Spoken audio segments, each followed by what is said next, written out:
This video is brought to you by Squarespace. Hey photographer, Jessica Whitaker here. I want to share with you the number one thing that I have done in 2021 that I believe will help you with productivity no matter what your schedule looks like in this next year. This is going to be a long one. I have so much to share. It almost feels like we're gonna record a podcast here, but I believe that if you listen with an open mind, this will improve your business significantly and your personal work-life balance. Before we get into it, I want to thank my longtime sponsor, Squarespace, for making these free weekly tutorials here on YouTube possible.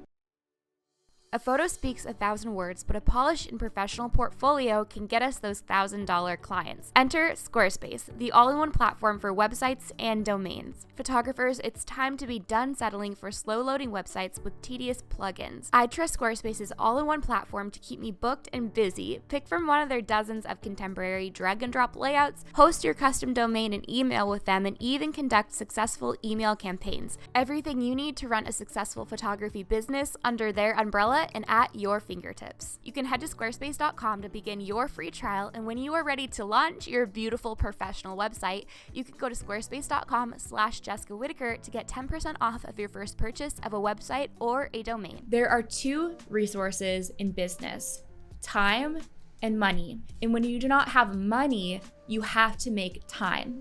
So how do we carve out time when we're working one 9-to-5 job and part-time and going to university and having kids and other commitments? Your plate is full, and I get it. I was working full-time plus part-time plus going to university part-time to finish my degree and volunteering on the weekends and some weeknights at youth ministry. It was a lot, but something that I always somehow had the time for was to scroll on Instagram. Before you exit out, I want you to listen, because what I'm going to share with you, a lot of you are not going to want to hear, but this can drastically impact your business. I'm not going to tell you that you never can log into Instagram again. Just listen up, because I know some of you are already scared, but for those who are still here and you want to improve your business this year, this is going to be the key.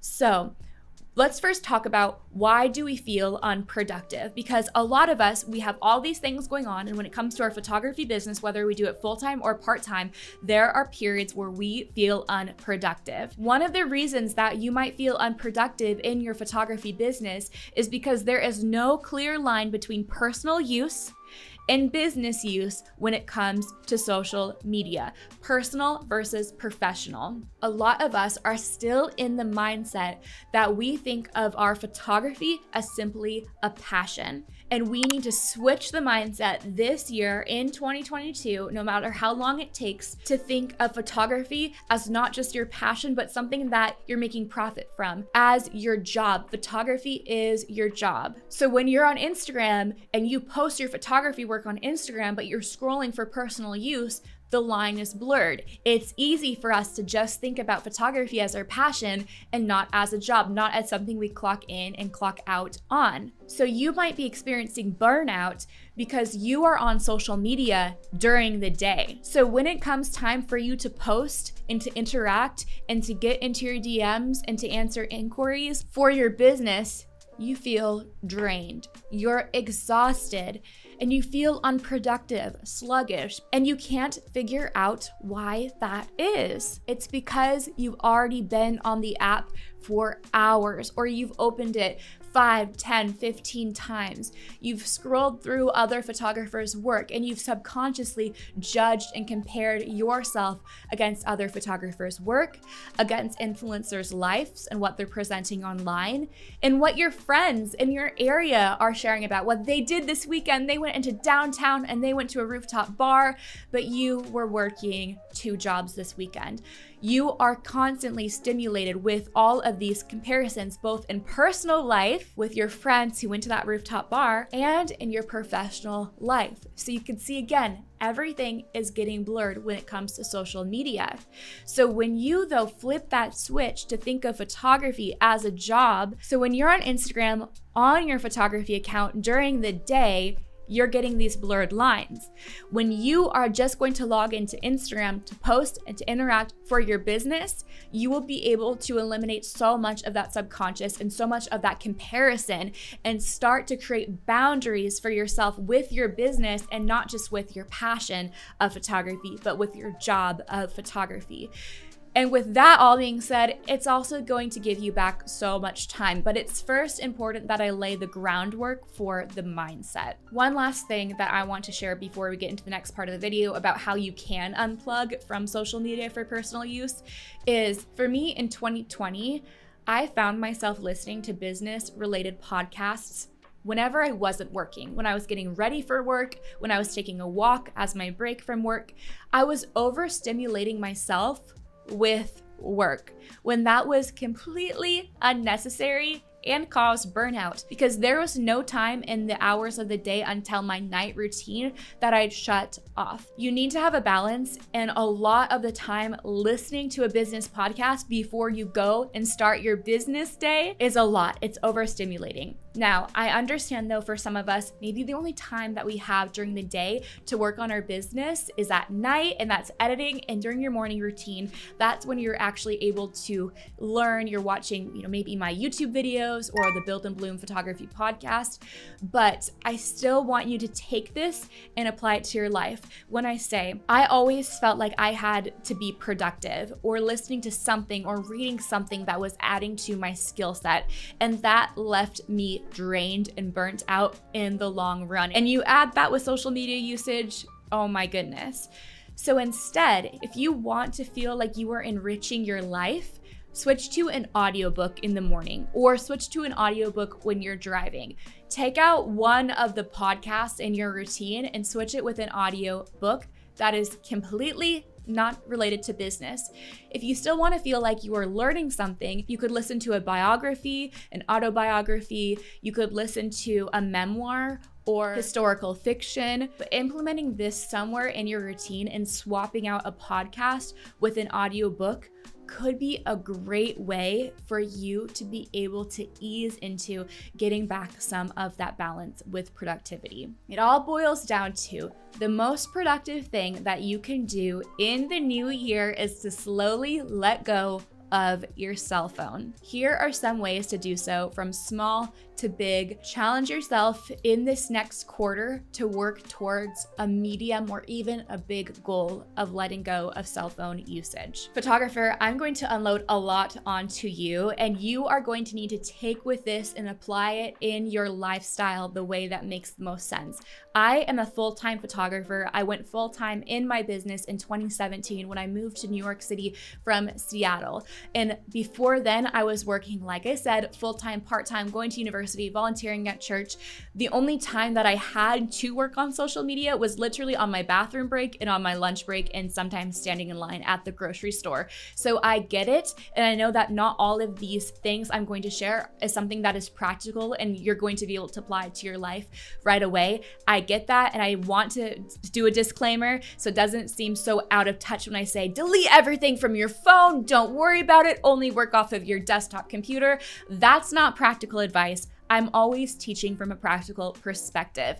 But with that being said, I am going to share what I do in my business full-time in photography, because I know there are full-time photographers listening. So listen, be open-minded, and take things that will work for you and for your lifestyle. We have a lot to get through, so let's power through these different ways that you can slowly unplug from your phone. Number one is to turn off notifications from social media apps. Number two is to delete any social media from your phone that you can easily access and use on a desktop computer. So what comes to mind first is Twitter, is Pinterest. These apps that we don't use as often as TikTok or Instagram, but we find ourselves opening up constantly throughout the day and scrolling through. Delete them from your phone. If you need to get on Twitter, you can do so from your computer. If you need to go on Pinterest, the experience is so much better on your computer anyway. I would even challenge you to delete Facebook from your phone as well. Number three is to remove, not delete, but remove Instagram from your home screen and from search. So that in order to open up Instagram, you have to actually go into the App Store, type in Instagram, and click open. How you do this on an iPhone is you go into the settings and then you scroll to Siri and search. Find the app, so you click Instagram, and then you toggle off all that are under on home screen. So you can still access the app, but you have to do it through the App Store. It will no longer be suggested when you tug down on your home screen. The search bar comes up, it's your recent apps. You won't be able to find it on your home screen. So it's gonna take you a lot more work to actually open up Instagram. And if you are doing it by habit a lot of the time, like you are with Twitter and Pinterest, then this is going to help cut that habit possibly in half, because it is just impulse for a lot of us. Number 4 is to turn off your text message notifications for the morning and for the evening, so that the only time you are going to see your text message notifications is during the day when you are working. We will talk more about this in the routine portion of this video. So the last, number 5, would be to remove email from your phone. I understand this is probably the one that is the most unrealistic for a lot of us, but listen, if you are not able to remove all email from your phone, remove one inbox. Remove your personal inbox from your phone, or remove that one inbox that you sometimes get subscriptions from, so that you only have your business email on your phone. But for me, I do not have any email on my phone because it is something that I can easily access from my computer. And my email is something that is always open during my 10-hour work day. So it's not necessary for me to have email on my phone. I actually talk way more about this in my video where I share one major thing that you should never do with clients, and that is texting, and why you should not be texting and emailing late at night. You should not be texting clients, period. If you're interested in that video and more in depth, kind of about my thinking behind this, I'll have it on the iCard above here. So there you have it, 5 things that you can do to have balance and boundaries with social media without deleting Instagram completely from your phone, though I highly recommend that. This will all play into having a routine. Routine is key to have that balance and to have boundaries. Routine comes in baby steps, so pick a morning or a night routine first and have it be very simple, maybe even just 2 steps. Maybe one of those 2 steps is to turn off text message notifications from your phone. One of the big reasons you want a routine is so that it can separate out your day, especially for those of you who are working from home. For me, I focus on having an evening routine over a morning routine. My mornings look different every day, and I don't want to get frustrated with myself if I set an unrealistic routine in the morning and I'm not able to fulfill it. That doesn't feel good. But for me, I focus on an evening routine to shut myself down for the evening and to unwind. I have a lot to share about evening routines, so let's power through.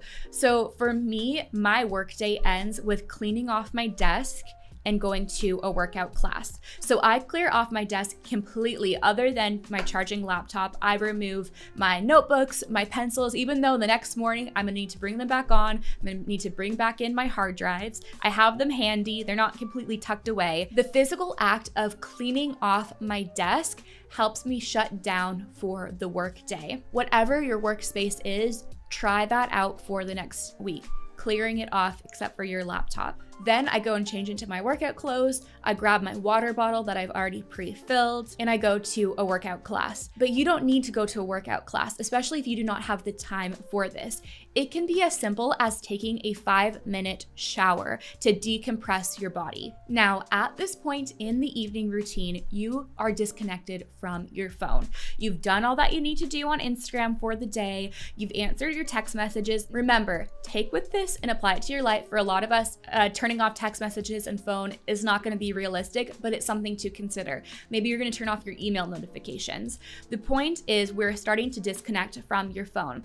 You have taken physical action with your body to separate out this day. And because I have made this physical separation with my routine, it's easier for my brain to ease into unwinding and unplugging from my phone, because I don't have as much of a desire to be on my phone, since I've recognized that my phone is simply a tool for my business. Oh my goodness, let's take a deep breath and get into my last part. If you want to take it one step further, sleep with your phone in another room and buy yourself an alarm clock. However, you might find that you're totally cool to sleep with your phone next to you because you've deleted all these social media apps. So, oh my goodness, this was a long one. I'm going to end on 3 books that I would recommend you to read or to download as an audiobook to swap out for that podcast.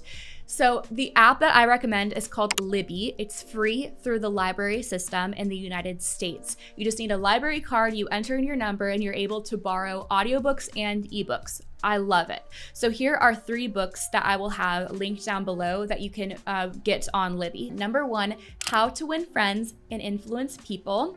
Number 2, Atomic Habits. And number 3, How to Break Up with Your Phone. I'll have several others linked down below, including some memoirs and some books on faith if you want something that you feel like will add to your skill set and that you're going to be very productive with, especially when we're first swapping out those productive podcasts for an audiobook. We're not quite ready for fiction yet. It is a big jump. My reading recommendations will be linked down below in the description box. Take what you need from this video and run with it. And let me know in the comments below which you are going to implement and which you are not able to implement because it simply does not fit in with your lifestyle. This year is going to be the best yet, and it's so important for you to get into community. If you do not have a community in person, I invite you to join the kind, encouraging, and inclusive Build and Bloom Photography Facebook group. This is a place where you can ask questions, receive insight on your work, and get help through client situations. It's free to join and it will be linked down below. Be sure that you hit subscribe so that you're the first to know when new free tutorials for your photography business come out. Now, let's talk about how you can make photography your full-time job this year over in my next video, 8 things to do before you go full-time in photography. I'll see you over in that video. I believe in you and I believe in your business, and I'll see you over in that video. Bye.